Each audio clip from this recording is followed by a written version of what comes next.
Welcome everyone to yet another episode of Pod on the Apex.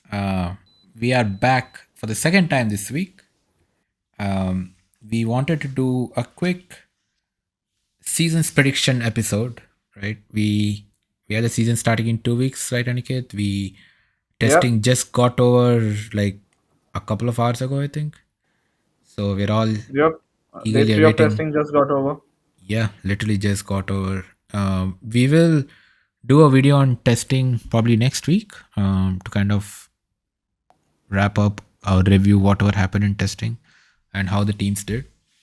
But today we are going to do some early seasons predictions based on whatever is seen over the winter break. And Hmm. yeah, before we start, as always, just a quick reminder for everybody. Uh, please, yeah, regardless of where you're watching, you can follow us wherever you are.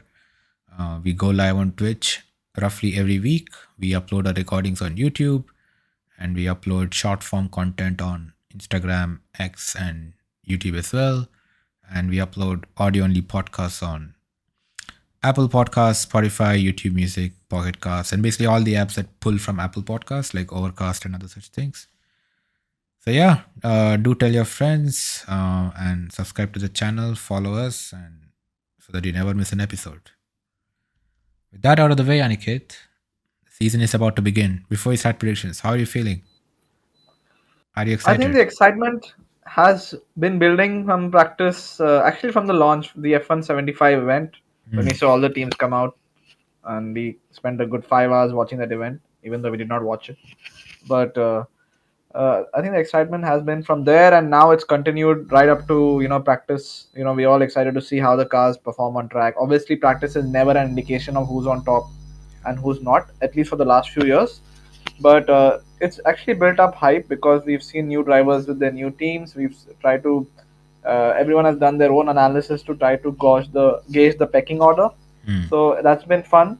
And now with practice out of the way, with 3 days of practice out of the way, we now look forward to the first of the season, first race in about 2 weeks. I guess on March 16th in Australia, we're back Yeah. to the traditional opening race of the circuit in Melbourne.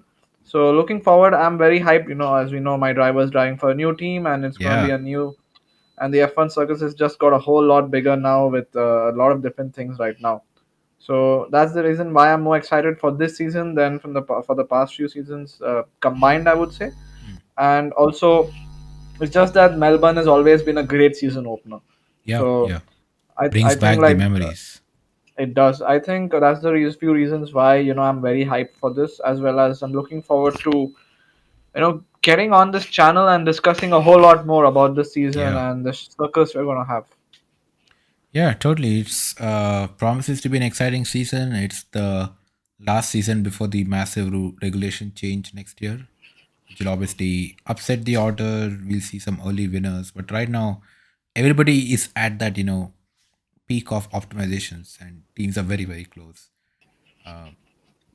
Like we saw last year as well. The car in P20 was not that far behind, say, the car in P1, especially in qualifying. If you see, right? Like at some point last year, it almost feeling like, hey, the 107 rule, feels out of date. The cars are so close to each other. Yeah, yeah. Yes, hopefully we see another exciting season. Yeah, and just like I'm very excited. It's been a long winter break. Well, not long as years passed. We literally racing in December. Yep. But yes, just good to new year, new season. Um, we have a new season of Drive to Survive also dropping next Friday for those of you who watch it. Yeah. Um, I know at least last year they gotten a little better, kind of reducing the manufactured drama. And F1 has enough drama to go around. But, so we'll see how that goes. But yeah, I think yeah, let's start with our team ratings. So okay, so just going to share this to the stream as well, so now the world can see it.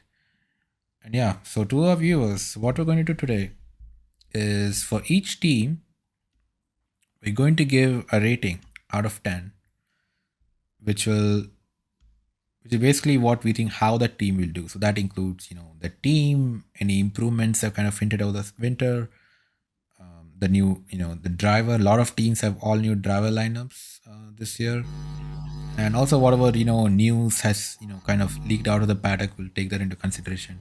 Obviously, these are very early season predictions.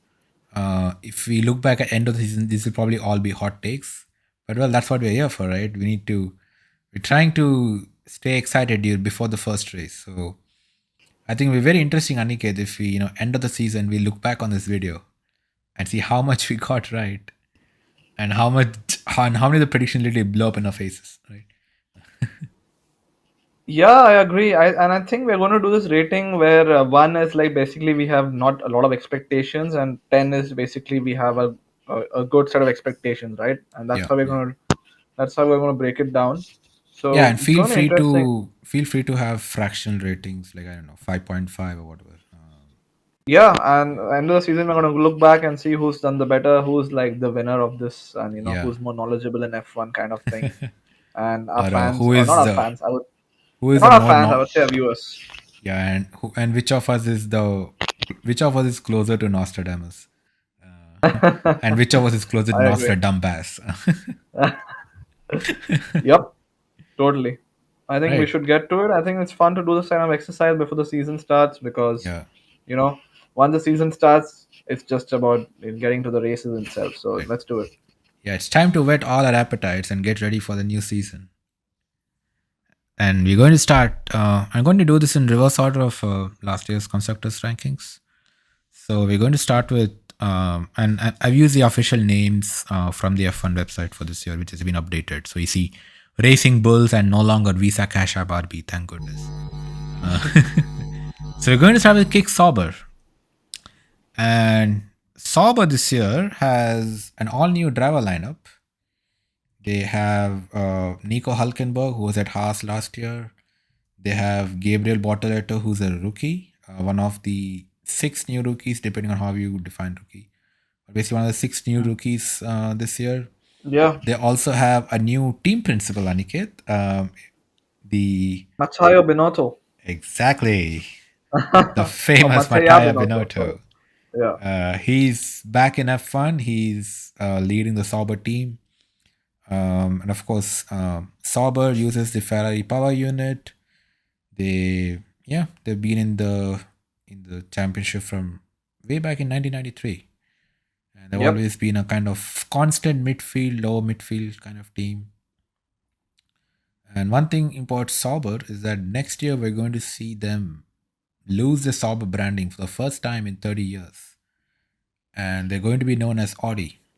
Audi has already kind of taken over the team, but they kind of I think they want to set the branding from 2026 rather than take the branding over midway. So it's still going to be Kick Sauber.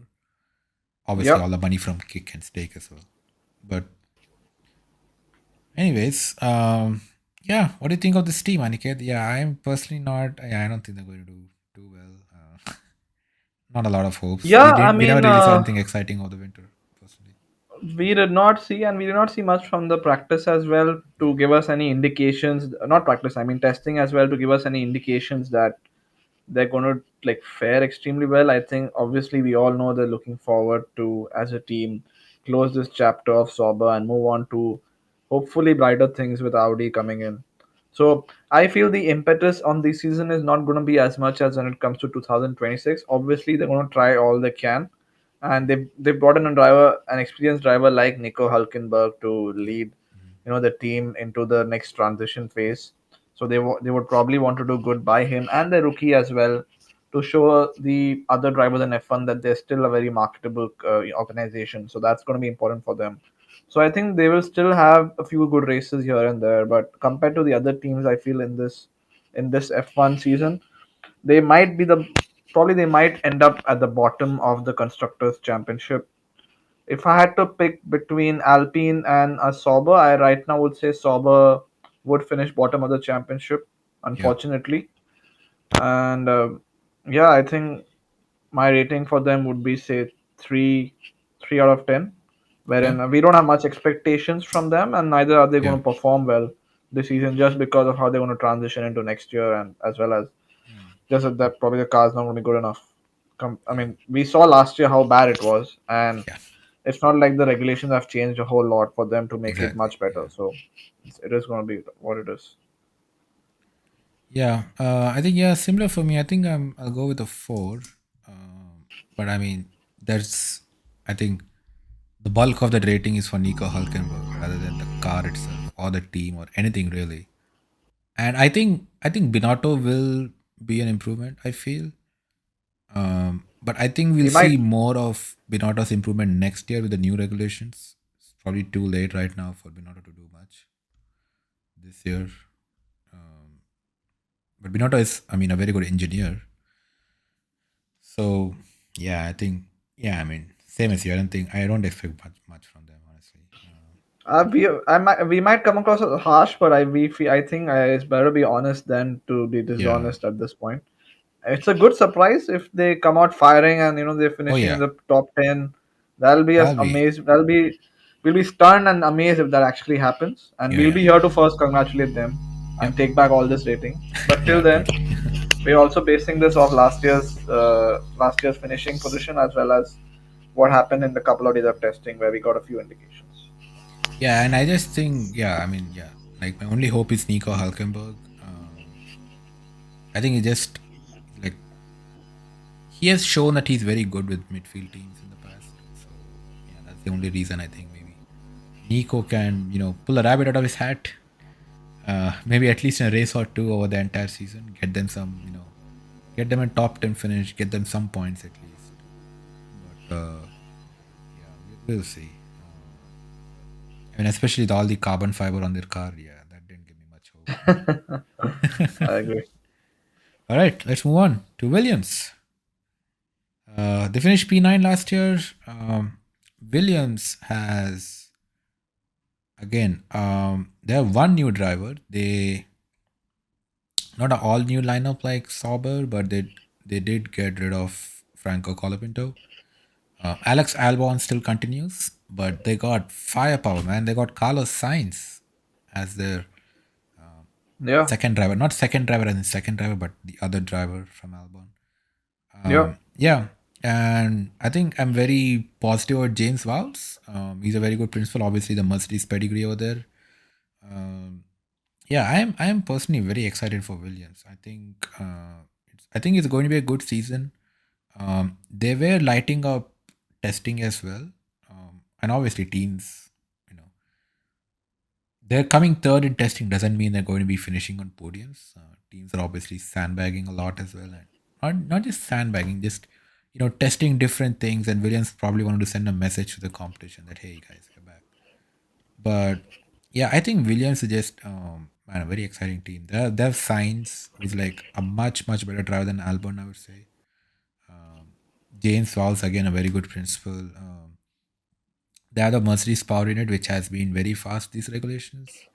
I know the Mercedes factory team never seems to take advantage of the power unit, but all other customer teams have really yeah. kind of been very good with the Mercedes power unit. So yeah, this is a team which is also a pretty I think the old Concord agreement they were one of the three teams to have heritage status. They've been in F1 since 1978. Yeah, they have won a lot of races. They have won more than 100 races as Williams. They have won titles, multiple drivers' titles, constructors' titles. I am very excited by Williams. I think I will give them a 6.5. What about you, Aniket? Where do you place them? Yeah, I think you spoke a lot of good things about them, and I feel they deserve to be spoken because they did have a good season last year compared to expectations. I mean, Franco Colambetto, obviously, we saw what he did last season, and we know Alex Albon is a very good driver as well. And I felt that they did blow so many of those races in the end where they could have got results because of the crashes they had, and and then there came a point where Williams couldn't field a car in one of those races because of how many crashes they did have over the end of the season. So Hmm, they right. had a good car, but they failed to take opportunity of it, which is why I think we should give them some some give them some light, give them some positivity because the how well they went last season, and also they have a guy named Carlos Sainz who was very good at Ferrari over his tenure there, and he's bringing all his vast experience and expertise and to Williams to lead them in this next phase of their transition as well in 2026 as well. So I think that's going to be a positive. That's going to lift up team spirits because we know that he's one of the best drivers in F1 right now. And when you have one of the best drivers coming into your team, that automatically lifts everyone's spirits, including right, including people from the bottom to the top. So I agree with you. I think I'll probably go with a 7 for Williams. I think they are destined for a very good season this year. I'm very by very good. I'm not saying they're going to get a podium or something like that, but I think there might come a point after the first few races where we could regularly see them challenge for points. Yep. Uh, you know, Top tens with the drivers they have, and you said the Mercedes engine is good. I think that that will continue to prove to be the best engine in sports. And well, I'm not saying sport. I mean in F1. Sorry. So I went to overboard there all of a sudden, but yeah, in F1 definitely. Yeah. So yeah, Williams. I think they're gonna have a good season. Yeah.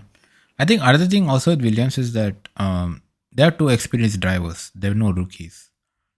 If you compare them to Sauber, who has a rookie in Bortoletto, we're probably going to see crashes and spins and those kind of things from a rookie, especially in such a And long season and all these yeah, things. But Williams have two experienced champions over there, so I yep, think that's also a factor in give them high rating. So yeah, that's yep, uh, that's what Williams. yep. Next is Racing Bulls, the Red Bull B team. Aniket, what do you think about Racing Bulls? Oh yeah, quick overview about Racing Bulls. This is a team that has once again changed their name. Um, they were called, what did they enter as? Toro Rosso? That they changed to Yeah, Alpha when Tauri. 2006 or 5 they entered as Toro Rosso, I then think they Alpha entered a couple of Tauri. years. No, I think they entered a couple of years after Red Bull because they bought another team out. Correct. I think 7 or 8. Yeah, they bought Minardi out, I think. Right. Yeah. So yeah. Yeah, and So they came as what, Toro Rosso, Scuderia Toro Rosso. They had a Ferrari engine. yeah. Then they changed to what, Funny Alpha how that Tauri. worked. They were a Red Bull customer team running a Ferrari engine managed by an Italian, working in. I mean, who had a base in Italy, but still, I don't know. I don't know how that worked, but okay. Yeah, actually the base is still in Italy.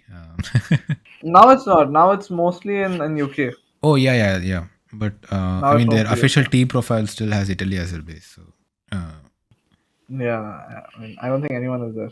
yeah, but yeah, Racing Bulls. As we finally kind of settled on Yeah, this name, we went from Toro Rosso to Alpha Tauri to what, Visa Cash App RB. So basically just RB. They said, oh, RB is not Racing Bulls.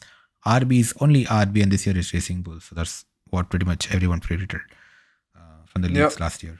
But yeah, Racing Bulls, they have one new driver, a rookie, Isaac Hadjar.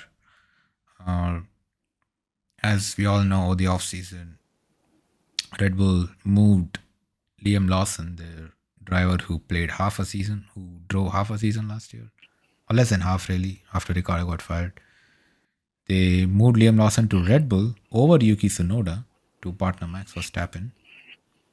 So that was a choice. yep, Then, yeah, this team, yeah, technically they were set up way back in 1985. They've had a lot of ownership changes and all of that. They've always yep, been, again, like Sauber. I think they've been worse than Sauber over their entire history, to be honest. But yeah, Racing Bulls, Red Bull B team, so never allowed to leave Red Bull's shadow. yep. So yeah, what's your take on Aniket on Racing Bulls? Racing Bulls have a very good-looking car. That's my take right now. I Apart from that, I have no idea how they're going to do this season because I think Yuki Tsunoda was kind of pulling most of their drives last season. I think we saw how bad Daniel Ricciardo was, and they binned him. Then Liam Lawson came, but Tsunoda still did better than him. So very like it was. I would say it was a very confusing season for them last year. So I have no idea how it's going to be this season for them. So yeah, they're like one of those mystery teams, right? We don't know how they're going to be. It's a little confusing to actually rate them on this because we know Yeah. Sunoda's capability. We don't know Mhm. Isaac Hadja's capability. I really want him to do well, because he's a Lewis Hamilton fan. So I give bonus points to anyone who's a Lewis Hamilton fan, biasness aside. But if I had to give them a rating, I'll say like five probably because I really don't know. Five is like the neutral rating. You don't know if they're going to be good or bad. Right, right. You don't know. You don't know. Like they might be worse, but they might also get in the points one of the races, and maybe the livery looks stunning on the track that we cannot take our eyes off it. So yeah, I think a five is probably a decent rating for them. Yeah, I agree with you. Racing was always been kind of a weird team. They use obviously share a lot of parts with Red Bull, what was legally allowed, but they still somehow never seem to do that well. I don't know, man.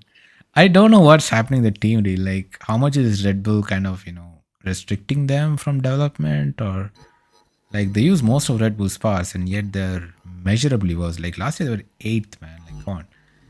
Like Verstappen is like dragging the team to almost a constructors title, and this team can't even come out of the bottom five.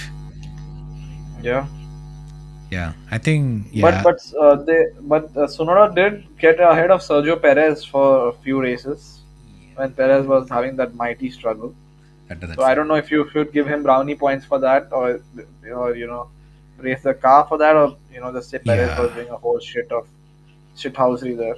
So No, I think that's fair. I think Sonoda is a good driver, right? Like yeah, I mean to put the rating, I would agree with you on the five, but I think and for me personally, most of that five is because of Yuki Tsunoda, right? Like how the Sauber rating was for Nico Hulkenberg. I think most of the Racing Bulls rating for me is for Yuki Tsunoda, and partly for well, it's still Red Bull team, so obviously I hope they do better than Sauber. I would expect yep, them to do better than Sauber because it's still a Red Bull team. But yeah, I think my other worry is Isaac Hadjar is a rookie. Um, Somebody was saying over the winter that this year F1 with six rookies and all these new races where a lot of the drivers haven't even looked at. Probably going to see a lot of crashes and a lot of collateral damage, which is expected out of rookies. I mean, they're rookies, right? They need to they will crash to learn the crafts of the of the trade. But yeah, um, yeah, I think the five is fair. Don't have too much hopes on them, to be honest. yeah, I agree. Yeah. Right. Our next team is Haas. Now, this is an interesting team. Um, I Haas think this year. they're gonna be good. If I have to interrupt you, Pratyush, they're gonna be Yeah. good this season because they have two very confident drivers. I would say Yeah. in Yeah. Oli Behrman and Esteban Ocon. Yep. Mm. So these guys have proven. I mean, in case of Esteban Ocon, we know like you know he's one of those drivers who'll never drive for a top team, but he's always good to be driving for a midfield team. Well, So wherever he's, Esteban yeah, Ocon was a very, very highly rated prospect from the Mercedes Academy I know. a long Well, time obviously, ago. he never got a chance because Yeah. Lewis Hamilton, Valtteri Bottas were there, and nobody was ever going to remove them. So, so that's what I mean. Ocon is never going to drive for a top team, but he's always been a very good driver for any mid. He could always be a very good driver for any midfield team, and that's what he's been for the Yeah. entirety of his career. Yeah. So, be it like in Force Mm. India or Alpine or now with Haas, I think that he's always been there to pull through I mean, to take these midfield teams up forward into the Right. points, Mm. sometimes in the podium.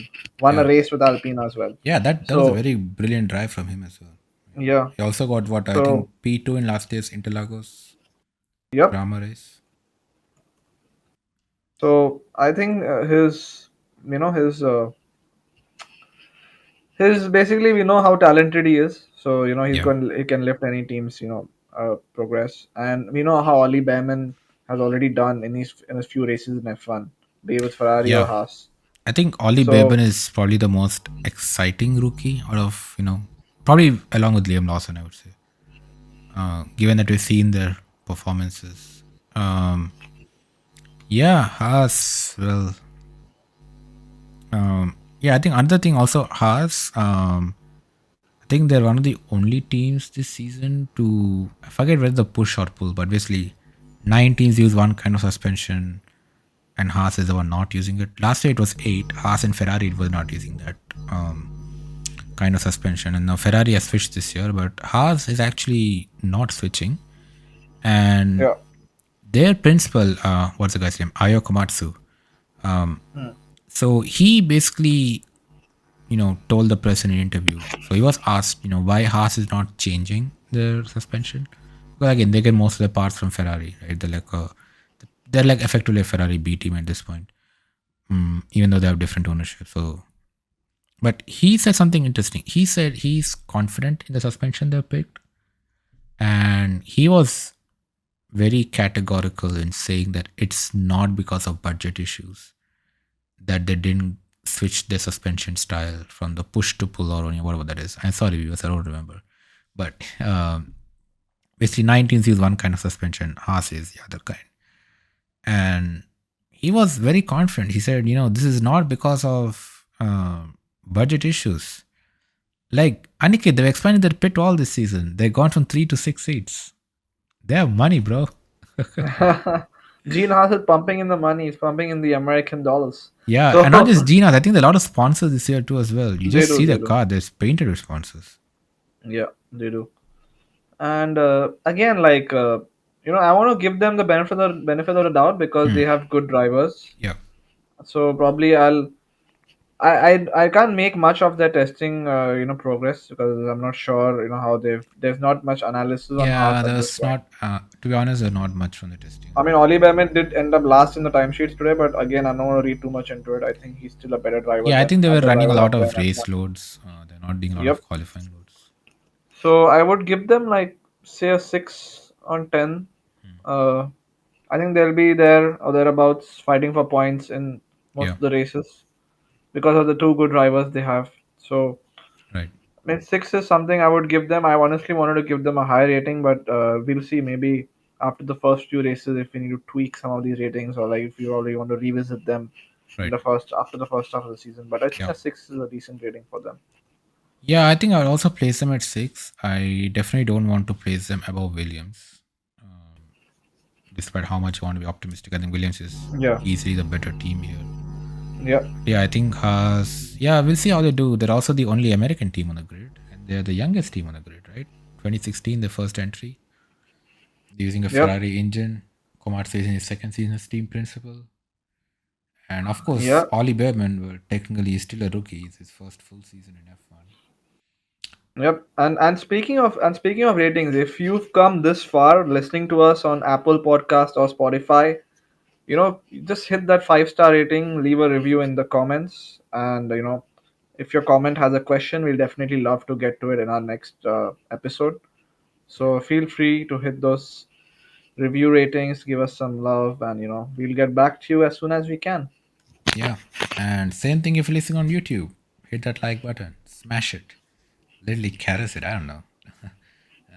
Give us that, and let us know how we're doing.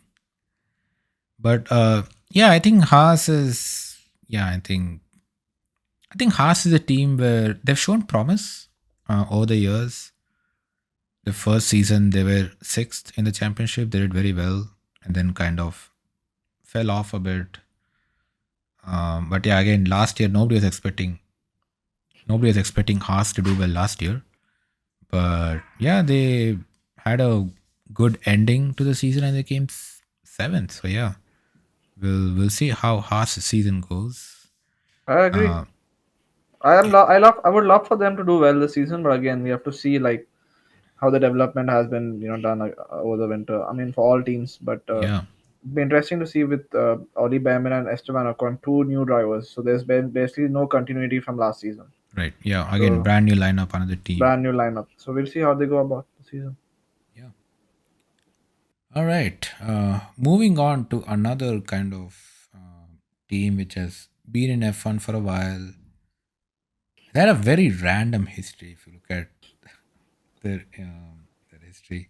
A lot of team changes, ownership changes. I'm of course talking about Alpine. Um, Alpine is again they are pretty old team. Their first entry was in 1986. They They have two world championships, um, courtesy of the youngest driver on the grid, Fernando Alonso. Way back in '05 and '06 when he was actually young and terrorized the entire grid. He literally dragged that shitbox to two titles. But Alpine, yeah, you never know what side of Alpine or Renault or whatever Lotus. So, this team has had so many changes, ownership changes. Renault sold them, Renault bought them back, and it's been a whole cluster of a. Yeah, But Alpine, yeah, again, one of their drivers from last year is continuing in Pierre Gasly, and the other driver is Jack Doohan, who's a rookie. But Aniket, it's not as simple as it looks with Alpine, is it? Um, no, do you want to tell our viewers about who the guy waiting in the wings in the reserves is, who can yeah, potentially kind of cause? I think he's a favorite for drama of the year this season. This team is favorite for drama of the year. yeah, and Alpine to for whatever they did last season, they somehow ended up in sixth place in the constructors after that horrendous start in the beginning of the season. Yeah. And the reason they ended up in sixth place was that race in Brazil, that I don't know, that rain interrupted race where they got I think a double podium or something. Yep. Yeah, they were That second and race. third. Yeah. Yeah. And that's the reason why they finished sixth. So basically one race got them that high up the standings. Yeah. And I'm not saying we should judge the team based on one race, but credit to them, they still improved throughout the course of the season, and got to a place where they could get in some money and try to improve on the season. But as you said, the person waiting in the wings is Mr. Franco Colapinto himself, the wonder kid who we all thought was getting that Williams seat before Carlos Sainz became available. And yeah, he's waiting in the wings, so Jack Duhan better watch out. He needs to basically perform every race. So before the season even began, or before testing even began, there were rumors that he's got a 5 race contract only, and the team is going to judge him for 5 races, and if he's not performing, he's out of the team, and Franco Colapinto is back in, or no, I would say in for the rest of the season or something like that. So, and firstly, it's Mm. unfortunate Colapinto doesn't have a drive because all the teams are full.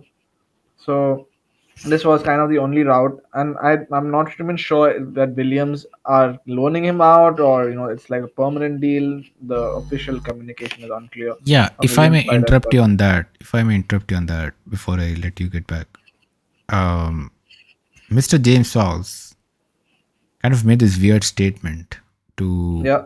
to the media that we didn't give Franco Colapinto to Alpine to be a reserve driver, and then just left it at that. Drops the mic, lights the team on fire, and just walks away. I agree, but I think that they're going to have an interesting season again, because we know the team is in turmoil. We know we know they're switching to Mercedes Benz power units from next season. So this is officially the last season as a works team for I don't know how long. Yeah, the drama So never ends with these guys. the drama never ends with the French team, and also we don't know who the rivals are going to be after 5 races. Yeah. So they're in a spot where there's nothing concrete about this team, and we are going to left talk. We're going to be talking about this team, I think, the entire season, because Oh yeah. there's going to be drama in this team right from the beginning. They're the gift that keeps on So giving. yeah, and I think this is like a good end to a part one of this show, wherein we're going to rate and end it with this turmoil theme, Yeah. or a team in turmoil. Yeah, but before we So leave, what's your rating for Alpine? should I tell you now, or should the viewers wait for part two to keep it suspenseful? No, I think I'll just probably say it now. So it's going to be based on a number of things. So I think it's going to be based on things like the driver combination, as well as what they do from now on for the next 5 races. So I think I'll give them a 3.5 to begin with. Okay. So basically just above kick Yeah, Sauber. just above Kickstarter. Yeah, But okay. Got it. Yeah. I don't know, man. Alpine, they used to be a good team. They've been a decent team for most of their history, and then for the last few years have just been utter garbage, to put it mildly. And the funniest part of this is Do you know who their team principal is? It's not Flavio Briatore, and that's a problem with Alpine. Yeah, it's not. He's a consultant and he's making all the decisions. Yeah, exactly. Like with the amount you see in the media, you would think Flavio Briatore is a team principal or CEO like Zach Brown or something, right? Yeah, But the team chief is a guy called Oliver Oaks. First time hearing his name, and I've been following F1 from yeah. like such a long time. First time hearing this guy's name, right? Yeah, man. So what's your rating, Pratyush? You know, I'm in a bind. I don't know whether to rate them less than Sauber or more than Sauber. Um, yeah, I think all right. This is going to be the first hot take of the pod. I think Alpine will do worse than Sauber. I'm going to go with 3.5, Okay. but in my rankings, I guess Sauber a better ranking. Yeah, I mean, I like I Pierre think fair Gasly. enough. Honestly, I Yeah, like Pierre Gasly, right? Like Evelyn. Okay, I just want to say that, like, for other teams, I've given higher ratings based on the driver, right? Like, say for Racing Bulls, Sauber, I gave a lot of weight to Nico Hulkenberg or Yuki Tsunoda or even Carlos Sainz for Williams. But I think Alpine, I like Pierre Gasly. He's a great driver. Former Red Bull Academy. We all know kind of mm, it's hard to drive alongside Max Verstappen. I think he's a good driver, just like Alex Albon.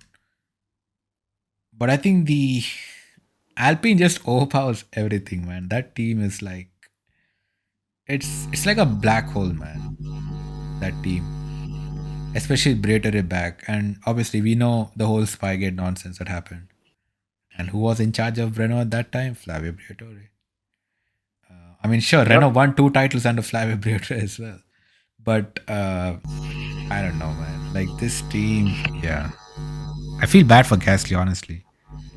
I feel bad for Renault fans and the country of France. But yeah, I think this is going to be the pod's first hot take from my side this year. That Sauber Yeah, is going to do better than Alpine. Even though I love the and livery, I ranked them second in the livery. I think that's a good way to end this first part of the show Yeah, with this hot take, so people can remember that this was the hot take that this show ended on. yeah, So let's maybe let's let our fans, or why do I keep saying fans? I think we're going to get fans, but let's let our viewers yeah. digest this first part Maybe they'll and give become us their fans own now after they ratings. see this hot take from me. Yeah, I hope so. And maybe they give us their own ratings for the teams, Yeah, and then probably we come back and do a second part with the rest of the five teams. yeah. And Stay tuned for part two. yeah, We'll do the other five teams. The top five is going to be. I think we see more hot takes over there in the top five because you never know who's going to do what. yep. But until then, keep subscribing, share our channel with your friends, do watch it, do like it, comment. We love to read your comments, and stay tuned for the next one. We are Por on the Apex. And we'll be back very soon.